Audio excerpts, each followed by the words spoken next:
You're watching the Dakota Drive on KFYR Plus with sports director Luke Gamble. Sponsored by Trusted Tire and Auto.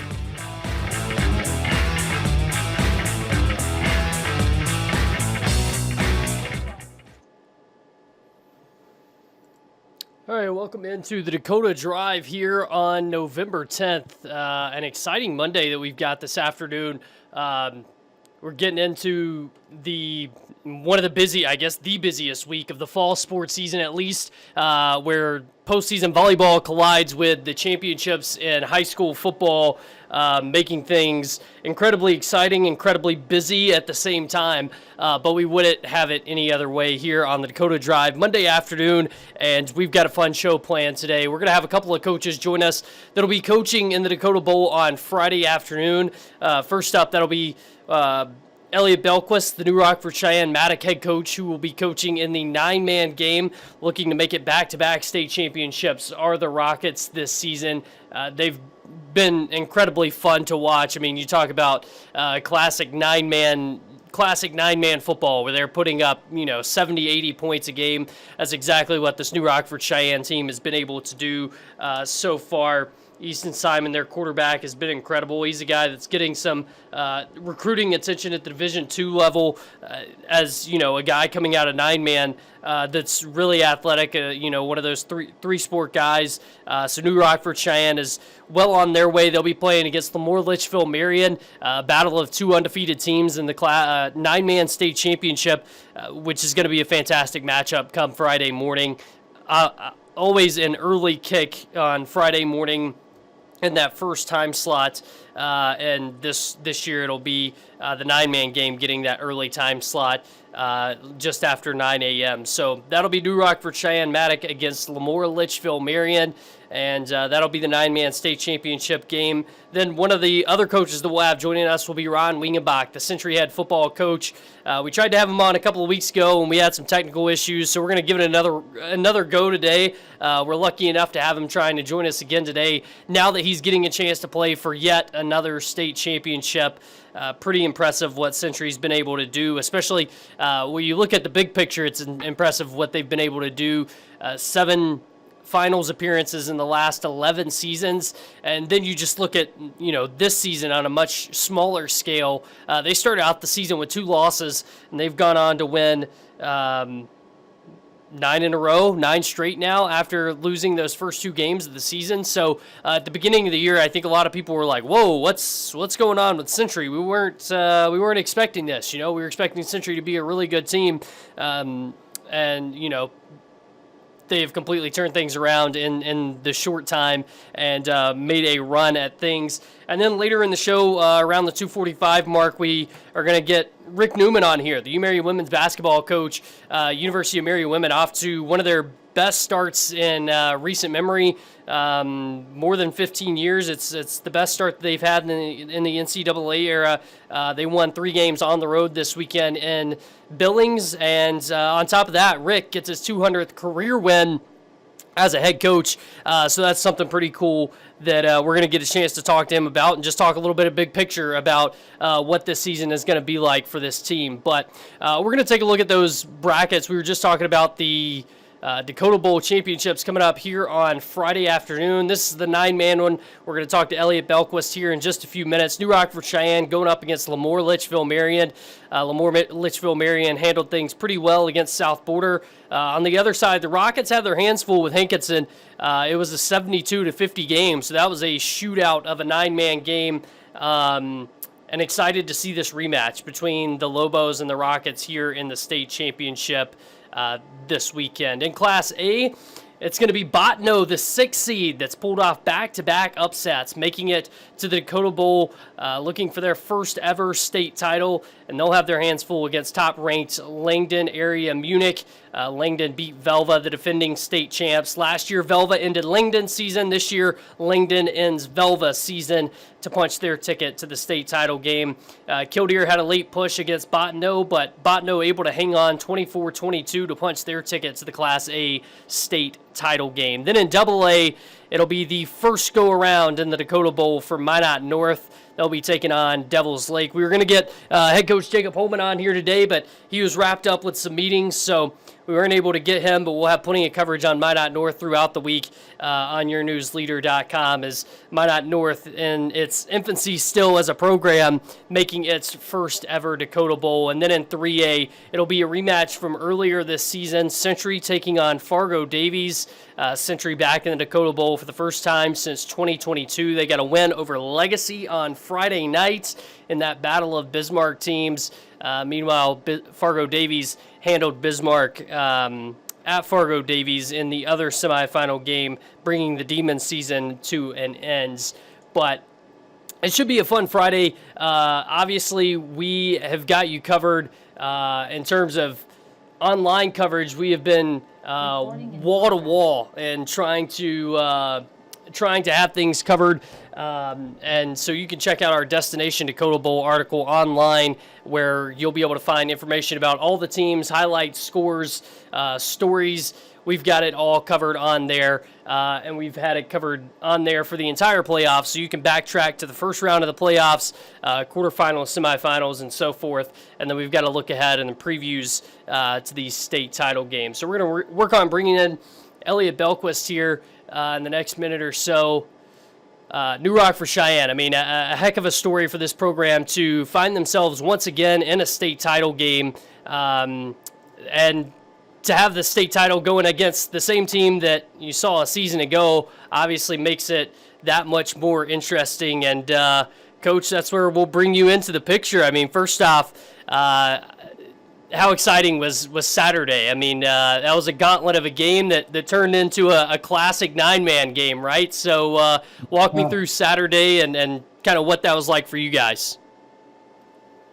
That was a marathon. That was the longest and probably coldest game that I've been in 17, 18 years of football. But it was talk about a game of just ups and downs. When you think you have team put away, and then they come back and they make big plays, and you have them put away again, and then you do the same thing. And yeah, there's a lot of emotions of that in that game, ups and downs. So it was wild. It was a fun classic game. I think we had 700 yards of offense or something.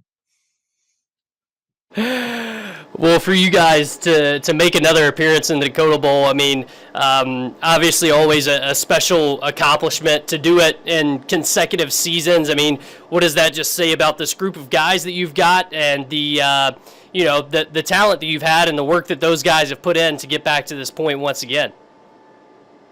Yeah, I mean, just the senior leaders this year have been unbelievable.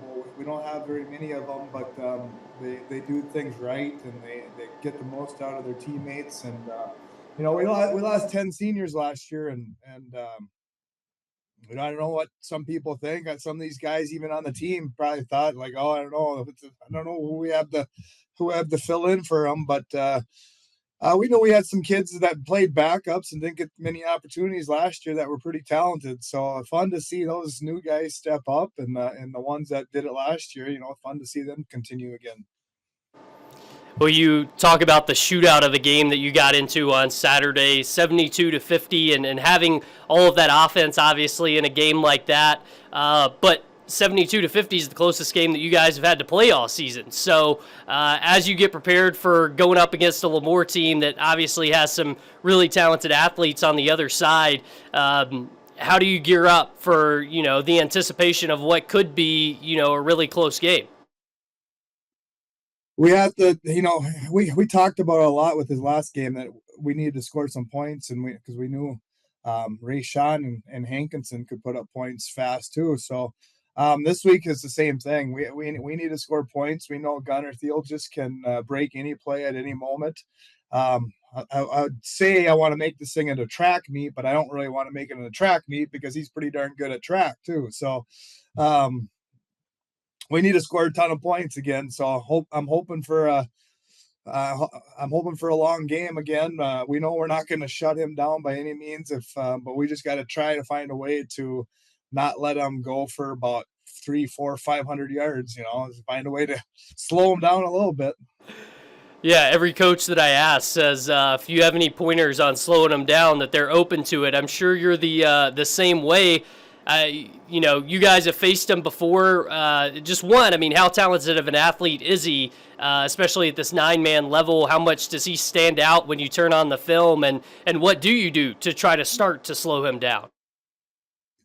Well, say a little prayer before the game. I hope that helps, and then you hope you rally around each other, and you have to gang tackle them and tackle them with more than one person. But no, you can see right away when you put the film on. He's a special kid. I mean, he's been special for many years now. He was good as a freshman, as a sophomore.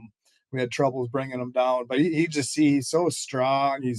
He's elusive on his feet. He has jukes. He has power. And then once he gets to the corner, I mean, he's just going to outrun you too. So, and he can catch the ball. He can do everything. He's one of a kind that we haven't seen in a long time in North Dakota 9-man football.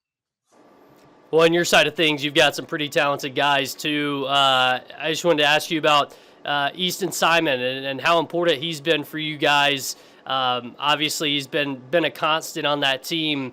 How important has he been for you guys, and what kind of consistency has he brought to this team, kind of week in and week out?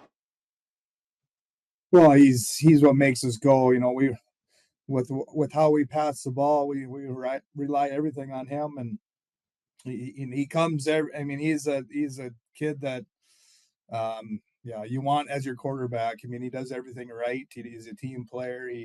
He's smart. He understands coverages. He understands where we need to go with the ball. But it all starts with him, with us, and his understanding of what we like to do and where we want to get the ball out is unreal. 3-year starter, doing the same thing we've done for 3 years with him. I think. Well, I was just filling out the senior athlete stuff.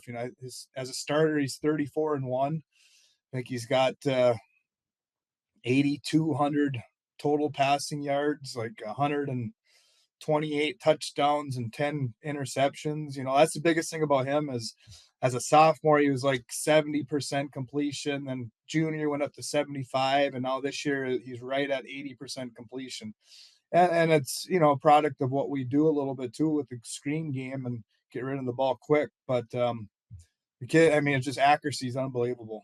He's 75% career accuracy, and that's throwing, 600 times in his career. So pretty crazy. Yeah, those are some insane numbers.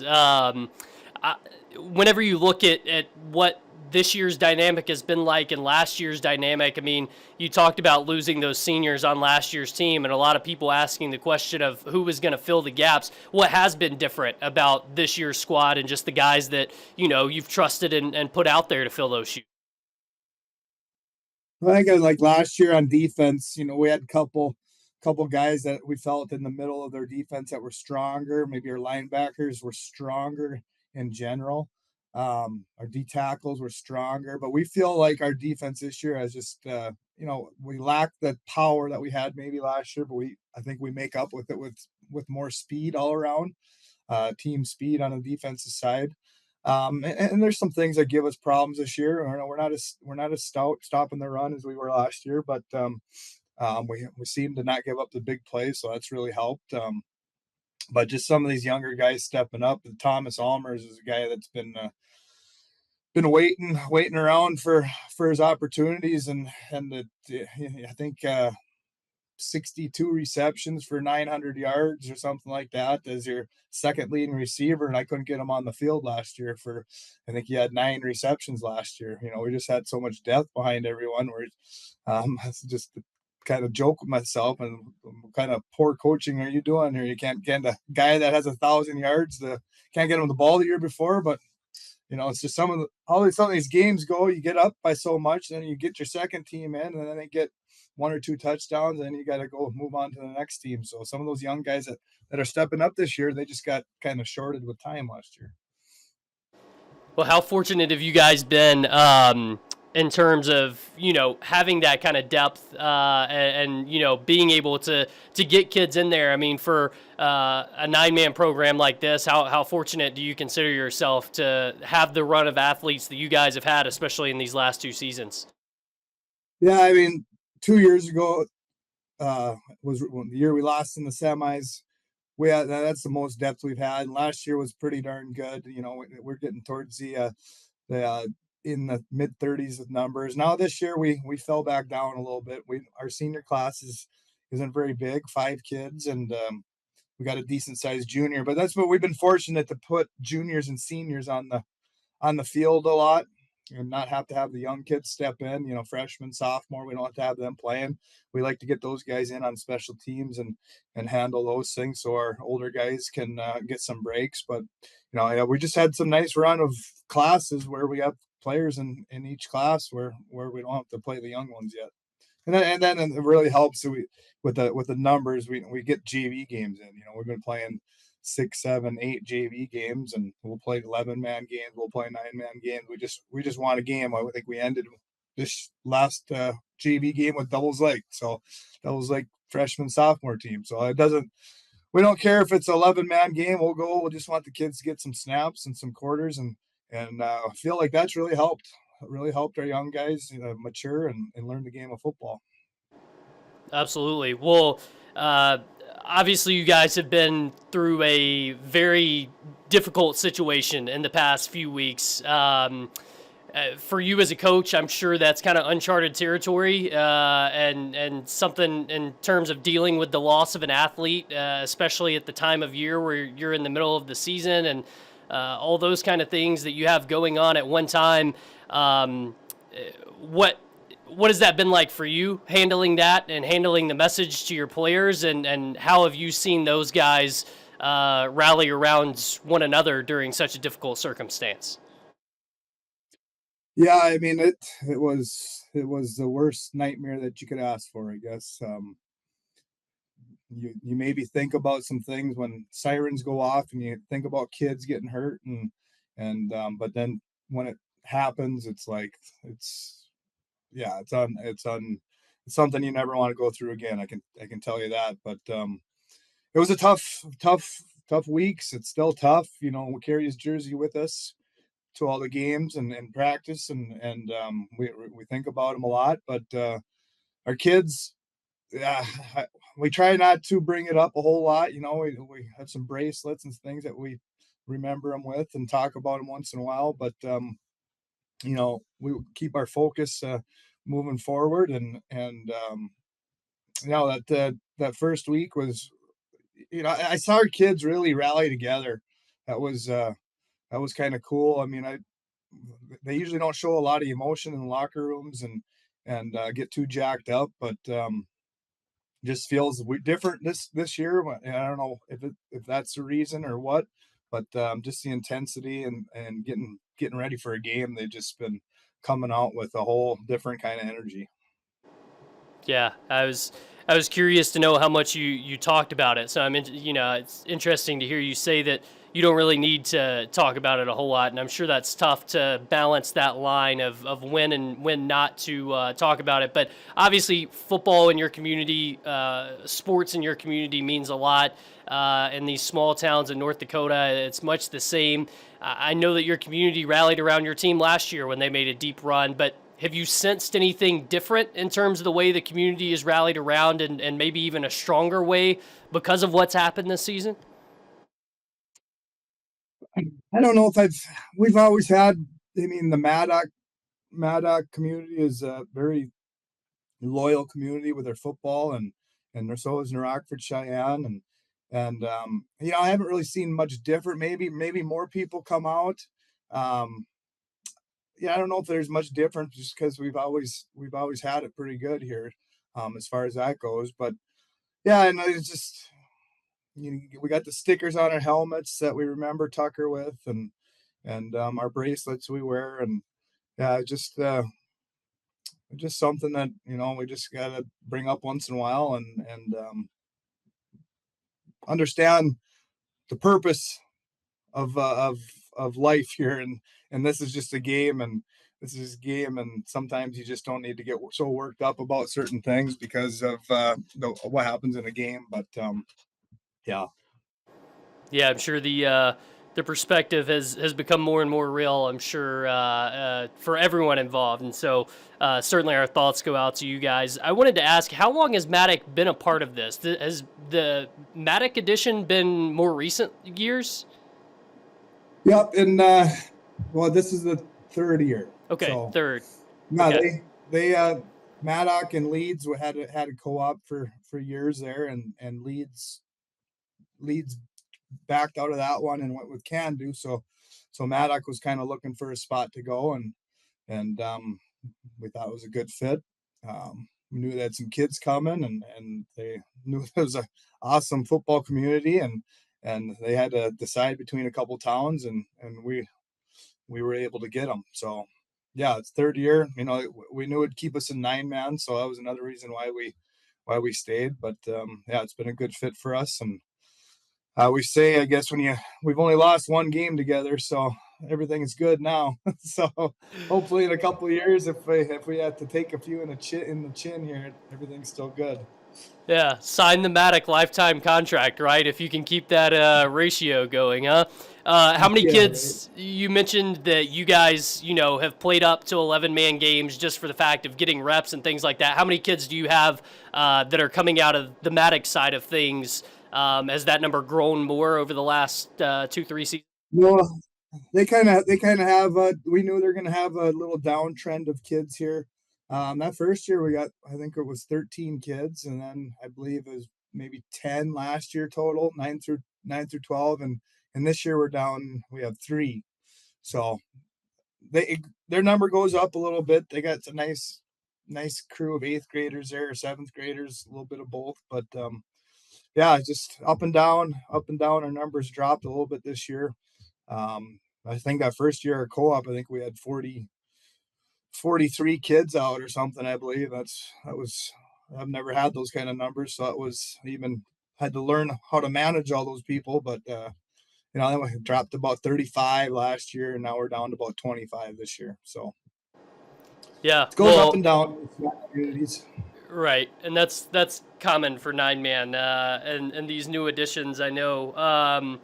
Okay, well, we're going to get you out of here on this. Just a couple of rapid-fire questions kind of off the hip there. I see you've got a calendar behind you, so who's in charge of the Belquist family calendar? Because you guys have kids everywhere doing everything right now. I just saw that you've got one that's engaged now, so I'm sure that's exciting. Who's handling the Belquist family calendar?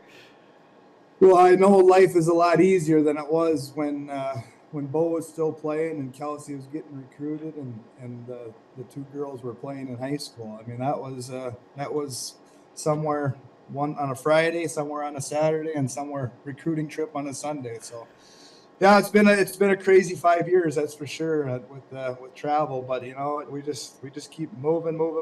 We don't sit still. But it's definitely, life has slowed down a little bit for us now. Obviously, you went through. I'm not in charge of the calendar. Okay.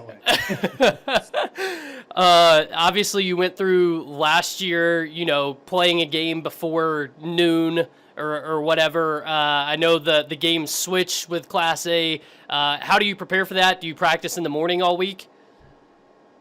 Well, actually, today and tomorrow we're going 9 a.m. to kind of simulate that. Works out well with no school today and tomorrow. Then we'll get back to afternoon, and then we're going to take off Thursday and get down there and practice indoors Thursday and go time Friday morning. But coaches and I were talking about it a little bit today. I don't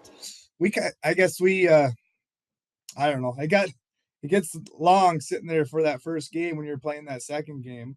A lot of nerves go on, and so we kind of feel like it'll be fun to play that first one and get in there and get it over with. And back in 2012, we played in that same game at the early one too, so we kind of know what it's like, and our kids understand that they got to get up and at them a little earlier and get ready to go.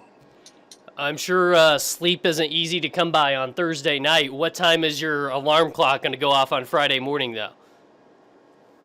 Well, mine goes off about 4:15 every morning, so I'm gonna probably think I'll be up at that time. if I can sleep much at all. Hopefully I take some melatonin or something Thursday night so I can get to bed early. But yeah, no, we'll be up early. I will be anyways, and hopefully the kids get them up about 6:30, I suppose. Some food in them. Got the routine down. Perfect. Well, we appreciate you joining us, man. Best of luck on Friday. We'll see you at the Fargo Dome, and try to get some rest between now and then. All right, sounds good. Thanks for having me. Absolutely. Well, that's New Rockford Cheyenne-Matic head coach Elliott Belquist joining the show as the Rockets get set to meet with Lemoore Litchfield Marion in the 9-man state championship on Friday morning. That'll be that first game of the day, which is always tough to game plan for that, I'm sure, as a head coach, to try to get set for a game that's kicking off, so early, not even just before lunch, but, 9 a.m., obviously not easy, but as he said, they're going to try to go 9 a.m. the next couple mornings and get a feel for it. And then I was going to ask him about practicing indoors, because in New Rockford, you're nowhere, not really close to anywhere that you can practice indoors to replicate that. I know a lot of teams around Bismarck try to practice indoors during this week leading up to the Dakota Bowl, but it sounds like they're going to go down on Thursday morning and try to get those indoor reps. So we appreciate Elliott Belquist joining us here on the show. We're going to try to jump to our next guest here in just a minute, head coach Ron Wingenbach of the Century Patriots. We'll take a look at that bracket one more time. Fargo Davies and Century going head-to-head in the state championship game in Class AAA. That'll be the headliner on Friday night in Class AAA. Fargo Davies and Century having played earlier this year in a 34-3 Davies win. So Century looking for a little revenge in that aspect. Century coming off a win in the semifinals over Legacy in that battle between two Bismarck teams. We talked about that a lot last week, and as we get ready to bring Ron in here, we'll talk about that a little bit more. The Patriots going to have to take on Fargo Davies, so it'll be East versus West after in the championship game after we got three West teams into the semifinals. And with that, Ron, good to see you. First off, I'm sure this is always an exciting week for you guys. What is this week like for you? I mean, Friday night, you guys get the momentum your way, and you needed one last first down there inside the 5-yard line, and then you need it out there inside around the 2 when the clock hits 0. Can you kind of describe what that emotion is like for you, even though you've been through this so many times? Well, I think number one, anytime you get into a situation where it's kind of a winner-take-all type situation, I think you kind of reflect back on the last 3 or 4 weeks. We've played the likes of Legacy twice, Bismarck High once, and Cheyenne once. And so, it's a lot of preparation by the staff, and it's just a lot of emotional big games in a row. And so to kind of culminate all of that with a victory, I think was really special for the kids. Well, for you guys, we were just talking about having 3 West teams make it into the state semifinals. Obviously, it was a great environment on Friday night. I think it was a little more fun. The snow added a little drama to it. It had kind of the full atmosphere. But for you, as a head coach that's been around for so long, what do you feel like Friday night meant to Bismarck to have 3 teams go in the semifinals, have 2 teams facing off there against each other in the semifinals in that kind of situation? Well, I've said many times that Bismarck is the hotbed for high school football, and I think this kind of proves it once again. I think we've got a lot of solid programs right here in town, and anytime you can get 3 Bismarck schools in the semis, that speaks volumes for the product that the city puts forward, all the way from youth to the high school. Well, you mentioned the run that you guys have had recently in terms of the competition that you've had to play and how tough it's been. The last 4 of your games have been decided by 2 possessions or less, 14 points or less. What does that say about this team, that you guys have been able to prevail in all of these last 4 situations specifically? And what have you learned about these guys in the last 4 weeks when you've had so many close ball games? Well, I think some of it is by nature of the makeup of our team. I think if you look at the overall team itself, we rely a lot on defense and special teams, and perhaps offense would be number 3 in that particular group of 3. And so consequently, you're going to get a lot of close games. And with that being said, I've always relied on the offensive and defensive lines throughout the year, and Alex Peterson, our kicker, has just done an outstanding job for us, and so you rely on those guys to secure field position, and then hope that our offense can come through. And we've been kind of a second half team offensively, and so now I guess our challenge is to put 4 quarters of offense together. Yeah, well, you mentioned a couple of things I wanted to ask you about there, but first, you talk about putting together the 4 quarters. You guys have had some pretty methodical drives in the second half. I think in the regular season game against Legacy, you guys had like an 8.5-minute drive. You score going into halftime. I think Noah scored with like less than a minute to go, and then you come out in the second half, and I think it was that game that you had like an 8.5-minute drive in the third quarter. I mean, how key have those kind of drives been for you guys, and being able to sustain those kind of things on offense to keep the other team off the field?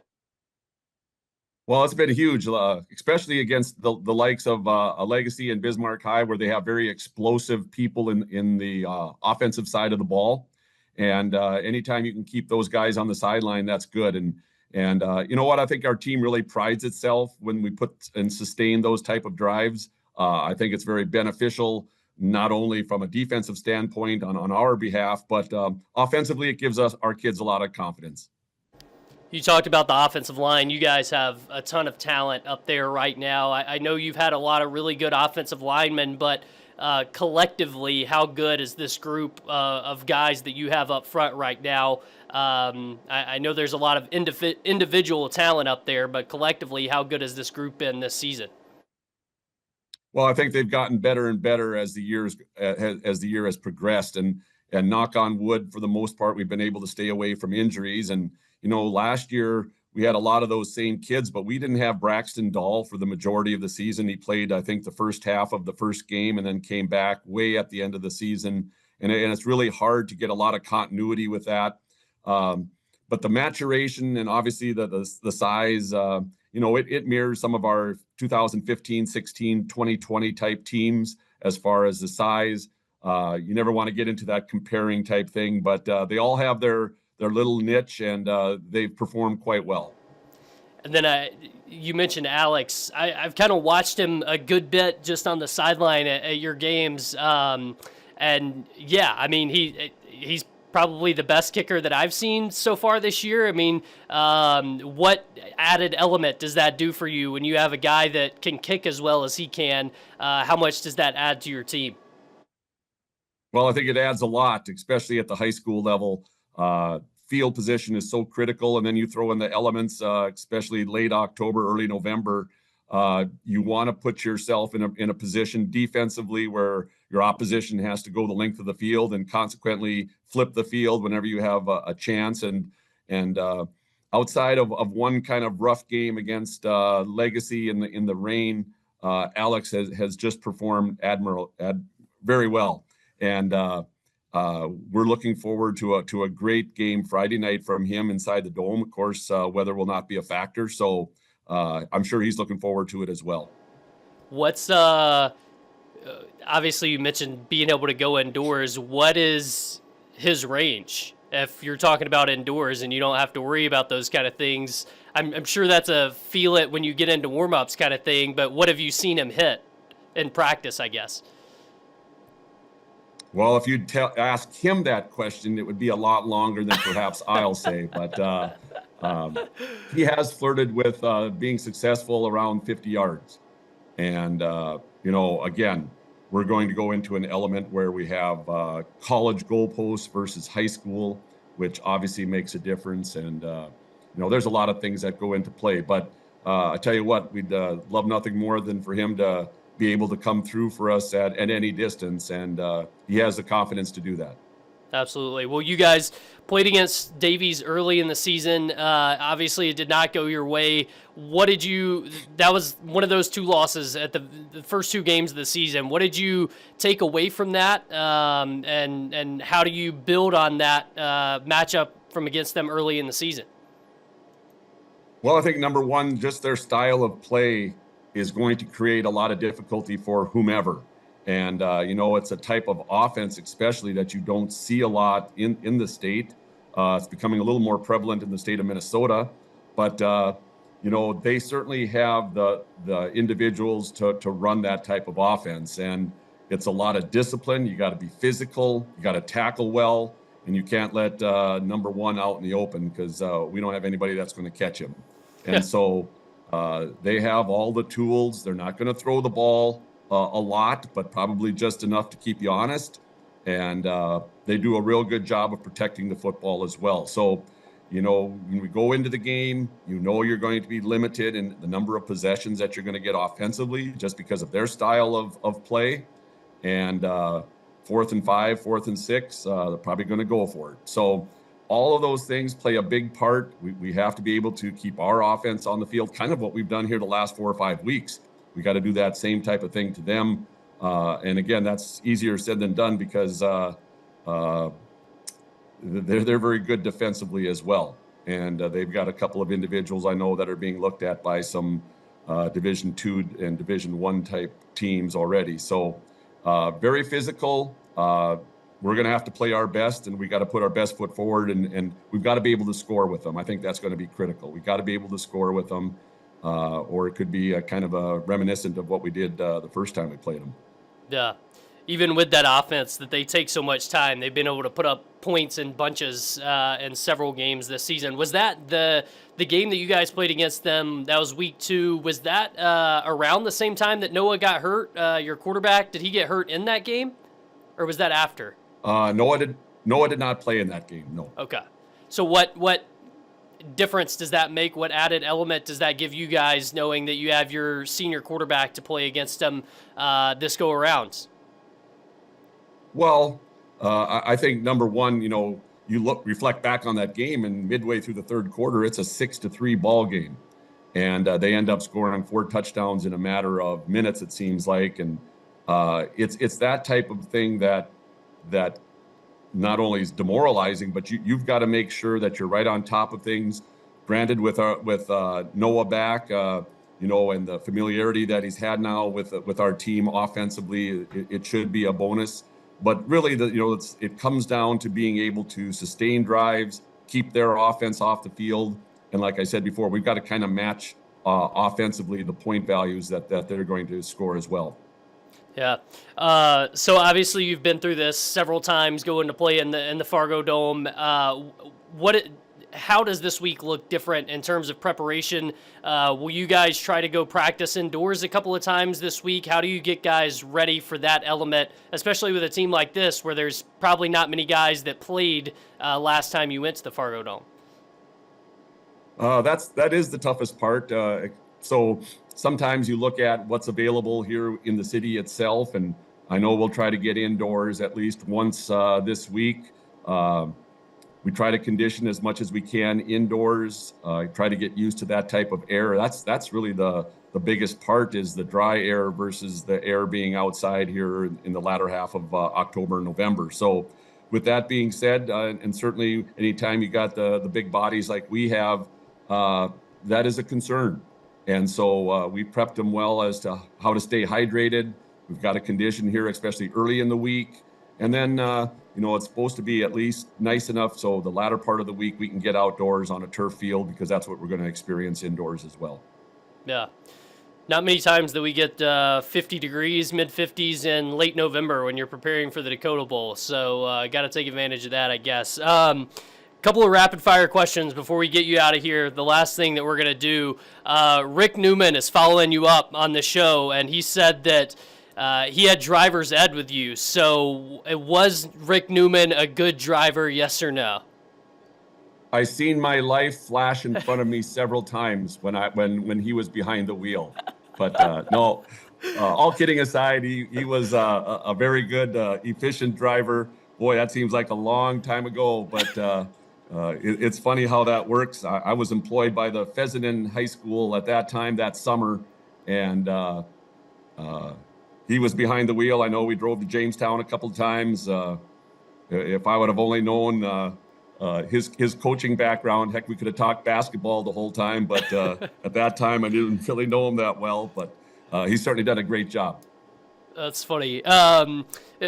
Now that you've experienced the Fargo Dome as many times as you have, I'm sure that you kind of have an idea of a routine in your head. Do you guys always eat at the same place? What's the pregame meal look like when you're not playing a game until 6:30? Yep. We stay pretty close to the vest. Whenever we travel to Fargo, we have sack lunches along the way, and we try to keep them in school as long as we possibly can.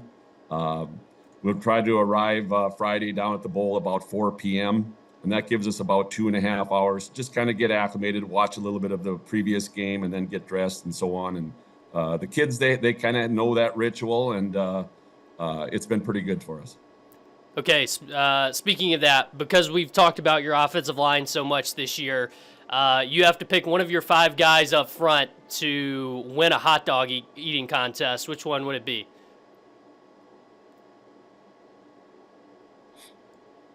I think I'd go with Braxton Dahl because he just doesn't want to get beat in anything like that, especially when it comes to eating. Okay, Braxton, got it. I know who to call whenever I need that. 40-yard dash contest, which of your skill guys are you picking? I'm sure Xavion has to be close to the top of that list, but there's a couple of the guys in the backfield that have a lot of speed too that are track guys. So who do you think's got the best feet back there? Well, I think it'd come down to one of 5, and they're all on the track team. Marshall Arndt, Xander Hansen, Xavion, Carter Wild, and Tristan Pope. It would have to be one of those 5. All right, Ron, thanks so much for joining us. We appreciate it. Best of luck this weekend. We'll see you on Friday. Okay, thank you very much. All right, there goes Ron Wingenbach, the head coach of the Century Patriots. Century getting a chance to take on Fargo Davies for the state title in Class AAA on Friday. That'll be the last game of the night. On Friday night, that'll always, that's always such a fun game. Kick it off at 6:30. There's usually a little break there in between. Kind of makes you feel like the hype is building a little bit more as you roll into that last game of the day.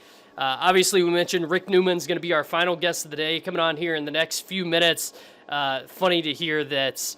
I didn't realize when Rick commented that Ron was his driver's ed instructor. I didn't even connect the dots that would not have been in Bismarck. So that's even funnier to see that their paths go back that far, and obviously them both being in Bismarck here again. Just putting a bow on football coverage. Be sure to check out our website, yournewsleader.com, and look for, just Google Destination Dakota Bowl, and you'll see all of our playoff coverage pop up. We've tried to do a good job of keeping things all in one spot so that you can follow along during the state title game, as well as leading up to it and after the state title games between all of the teams that will be playing there this Friday afternoon. Friday during the day, John Jacklin and myself will be there for full coverage from the Dakota Bowl, as we have several teams obviously playing from our area, and we'll be covering that wire to wire on Friday. Excited to be in the Fargo Dome again this weekend. Always one of the best days of the year, just getting an action-packed full day of football. And excited to see that we have so many teams representing the west side of the state that are going to be there on Friday as well. A lot of opportunities to bring some hardware back to this side of the state for our local teams on Friday afternoon. Well, UMary women's basketball, an incredible start this weekend. 3-0. They're 3-0 for the first time in the NCAA era. So that's something that is obviously phenomenal for the Marauders program. And what's even cooler is how much local representation they have on this team, not just in Bismarck, but in North Dakota in general. Obviously, they have some good players coming out of Minnesota that play for them as well. But Bergen Kennebrew had, I think it was a career high on Friday, the first game of the tournament, 36 points for her, and that went into an 81-71 win. And then in game two, the Marauders defeat number 20 UT Tyler 68-48. And then yesterday they wrap up the tournament with nearly a 30-point win. So UMary women's basketball off to a fantastic start, and obviously Rick Newman's program always in a good spot to compete in the NSIC at a high level. But even better for Rick himself. I'm sure he won't want to brag about it too much, but Rick gets his 200th career win in the tournament over this weekend as well, which is an exciting celebration.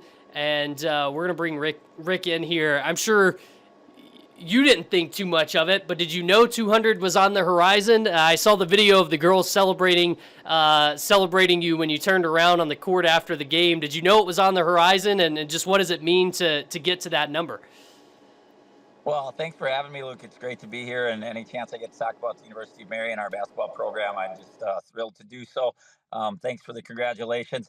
Obviously, I was aware, we have some recruiting materials, and when people visit campus, and, part of that is a history of the program. You hear the countdown stuff. So I did know at the end of last year, because we've had a running joke all the time, right? Like maybe that was the sign I should have retired last year, because 199 is a better story than getting out with 200 or whatever, right? So I did know that it was on the horizon. As you said, I was extremely surprised, 100% surprised by what our team did, and the parents that were out there played a big part in that, including my former boss, Coach Fridley, who was out there since his daughter Eden is playing. So that was actually special to have him in the gym for that too, since he's a big reason why I got a chance to become a college basketball coach. Well, obviously, you guys had a big weekend. To start off 3-0, I know this Billings tournament is something that you guys have played in a couple of times now, but to get off to a 3-0 start, I mean, just what does that mean to you guys, and what does it say about this team to get off to such a hot start in a way that you haven't done in a really long time?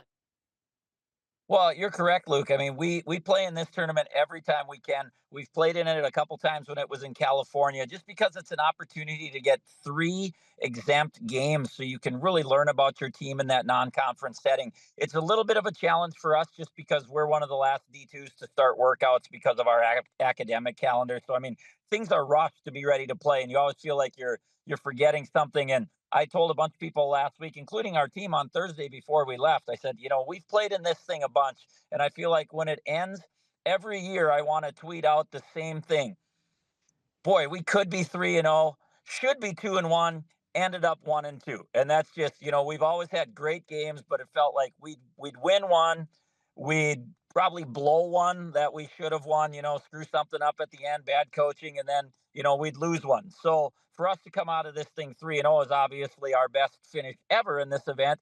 And just reading the notes today from our sports information department, in the NCAA era, it's our first 3-0 start as a program. And, we pride ourselves in playing anyone everywhere. So we don't generally start out by playing the Sisters of the Poor.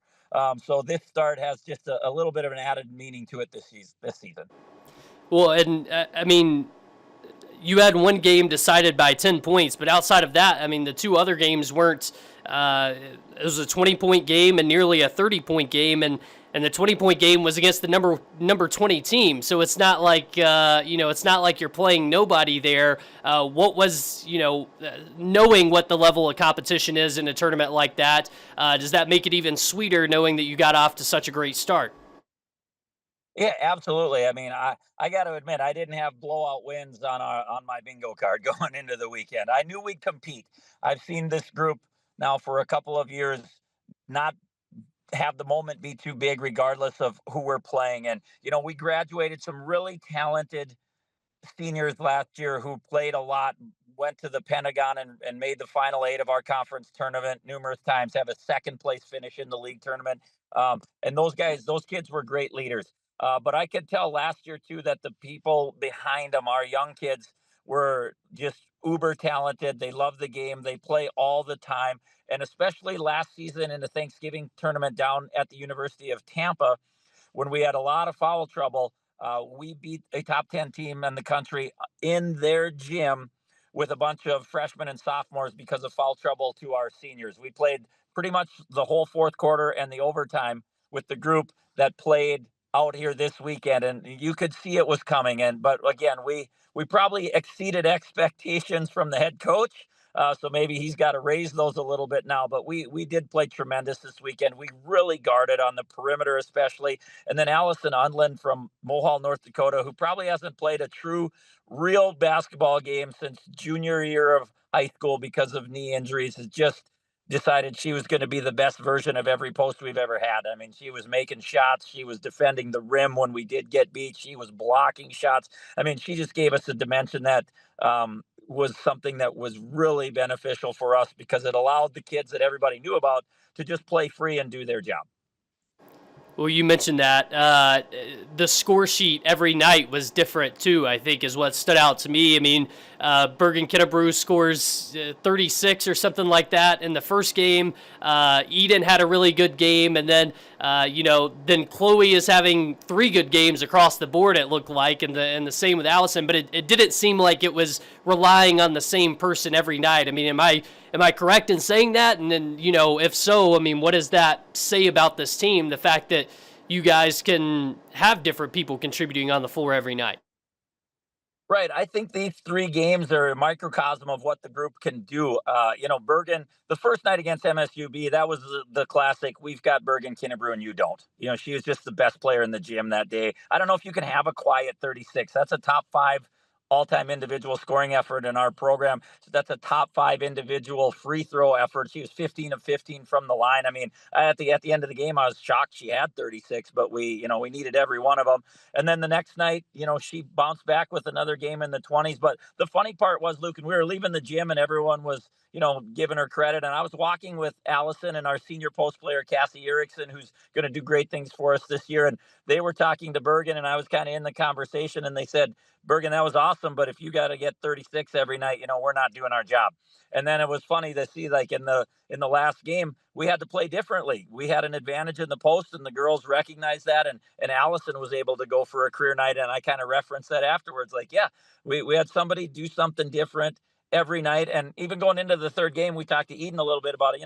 That girl put in so much time this summer. She led our team in off-season workouts and shots made, and she was rightfully just disappointed that some good shots didn't go down for her in the first 2 games. She didn't score a point, but she had 12 assists and 1 turnover and was calling plays before I was calling plays. And I said, you can dominate a game without scoring. And she did that. But boy, the smile on her face when she got one to go on Sunday was priceless for me as a coach when you see that happen. So again, we've got some real competitors, and the way we played in every fourth quarter this weekend is an exciting trend that I hope definitely continues.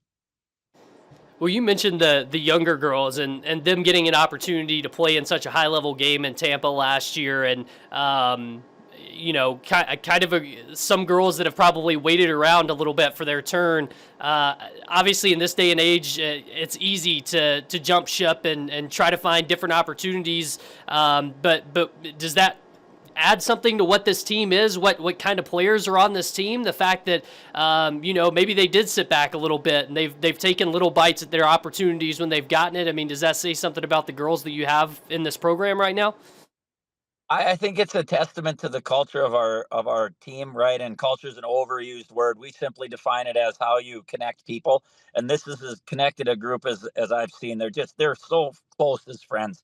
Then off the court, they hang out all the time. They're all living together in an apartment house here or there, right? They just spend so much time together and don't seem to tire of each other. And I think it's also a testament to our university and the resources that we pour into them and just the opportunities that they're given. I think this team appreciates that piece of it as well. And you're right. I mean, we had Allison Unland, Anna Lenzen, who stepped in as a starting role this year, and Emily Yonke, who's our first guard off the bench. Those 3 redshirted because we had Lexi Schneider and Megan Zander and Mariah McKeever. Those 3 redshirted. Nobody knew they were really good. Chloe Faust struggled her freshman year, took herself out of the rotation, Luke. How can you believe that in today's world, right? Like, she came in the office and said, Coach, I'm really struggling right now. I know we got a good team. I don't want to hold us back. Like, you can't play me anymore. I'll never forget that. And now she's, a starter midway through the season last year and is obviously one of the most talented kids in the league. So it's a selfless group that their buy-in is so great. Like, you tell them something and they say, yes, coach. And they do it. They come off. I almost have to tell them, stop saying sorry. right? Like they go, yeah, that's my bad. Not the classic, like, yeah, my bad, I'll do it. But like genuine, like, oh man, I'm sorry, I screwed that up, right? That's just so refreshing in today's world. And this is a team that in a short period of time here is just really grown in fondness in my heart. Will you guys get a chance to go on the road and play some more non-conference games this weekend in Sioux Falls? How important are those games going to be in terms of just continuing to get a feel for this team and your group before you get into conference play and before you come back home next Tuesday to play against Dickinson? Well, I think the most important thing is like this weekend now, these games are what we call regional games, right? They're two teams in the MIAA who's one of the three conferences that make up our region. Division two is just a different animal with selection. So it's important for, not only for our team, but for our league to have success when we play the other leagues in this preseason. We've been in these conference challenges for a while too, and again, never gone 2-0 in one of those. So our girls really obviously believe we can win every game we play, which is it's awesome to have that as a coach. I can go to bed every night before a game thinking, hey, we don't have to have X, Y, Z happen. If we play our best is going to be good enough just about every night. So it's an exciting time. It's a quick turnaround. I mean, we just drove out in two vans, right? Like, talk about a great celebration. That's why you got to love the University of Mary and sometimes Division II athletics. We take care of our kids, but we had some transportation issues this weekend. So we hopped in two 14-passenger vans and we got to celebrate a win, a great weekend. And what's the head coach do? Hop in, drive the band back 6 hours in the middle of the dark in Montana and North Dakota in the opening deer season, right? So it was all eyes on the road, 10-2, get home and go to bed and wake up and try to get it going today. So to turn around in just a few days and drive all the way now 6 hours the other direction to Sioux Falls and play at 1:00 in the afternoon on Friday. I mean, we're putting them through the gauntlet this preseason. So we're definitely going to know what we have by the time we start conference play against the team up north here in a couple of weeks. All right, well, you've already put your Ron Wingenbach driving skills to the test early this season. So we asked Ron about that. Yeah, how about your day today, right? Like, if you couldn't have Central North Dakota be more represented, right? I grew up in Fessenden. You got Belquist, who's a great guy, great coach from New Rockford, and then Ron got, cut his teeth in Carrington. Like, what a representation for our little neck of the woods over there. But yeah, Coach Wingenbach was my driver's ed teacher back in the day. I got a lot of stories, but his wife makes just unbelievable chocolate chip cookies. We had those. We drove to Jamestown, right, for our test. Like, that was the way to go. So been fortunate to know Coach Wingenbach for a long time. Great man. I was thinking about it. Like, is there something about football coaches where it just makes sense, right? Look at the Mount Rushmore football coaches in our state. Sid Fitchie, Fred Fridley, Ron Wingenbach, Dan Schmeeker, Dan Emdike, right? Like, apparently you just got to have a one-syllable name. Like, is that a connection to football coaches? For short, simple, right? Like, it's just amazing. But my best friend in the world, Corey Volk, coaches with Century High School, and he and Ron are close, and it's just all the connections. I just love being a North Dakota guy representing a North Dakota university, and just the people that you're around every day. All the congratulations coming in here in the last few days from former players and coaches and friends. It's just it's really humbling for me to figure out that a small town guy from Fessenden who was going to be happy as heck being a history teacher and a high school basketball coach has lucked his way into one of the 300 jobs in the country and been fortunate enough to keep it for a while. So every day is a blessing, and I just am really thankful to the university for this opportunity. We're running out of time, so real quick answer here. You're one of the best dressed in Division II, at least. Do you have to keep wearing the same suit now that you're 3-0? Well, the one I wore on Friday night was custom made this summer. Don't tell my wife, and that's 1-0, so that'll now be the next step. That's the big game suit jacket until it's not. So there you go. All right, thanks so much, Rick. We appreciate it. Have a good afternoon. Hey, thank you, Luke. Appreciate everything you do for sports in our community. Absolutely. We'll talk soon. All right, Rick Neumann, the head coach of the UMary women's basketball program, off to a 3-0 start for the first time in the NCAA era, and some fantastic stories there with him and Ron Wingenbach. It's also funny because I think about Ron being a driver's ed teacher, and then I think about a guy like Dan Carr down in Linton being such a legendary coach and being a driver's ed teacher as well, and how many kids they've seen come through high school, but also how many kids they've taught how to drive in that amount of time too. Well, we appreciate you joining us here on the Dakota Drive this afternoon. It's going to be a loaded week, so stay tuned online and on air all week. We've got a lot of fantastic things covered, a lot of fun stories to cover this week, as well as we head into the Dakota Bowl. We head into Region Volleyball Champions for Class B. Tournaments for Class B tipping off tonight, Tuesday and Thursday. Championships, and then the WDA Volleyball Tournament going Thursday, Friday, and Saturday this week, not to mention state swimming on Saturday. So no lack of action going on around here. Be sure to stay tuned with us. And we appreciate you joining us here on the Dakota Drive on a Monday afternoon. We'll see you right here, same spot, same time, 2 to 3 p.m. Central next week on the Dakota Drive on KFYR+. Have a great rest of your day and a great rest of the week.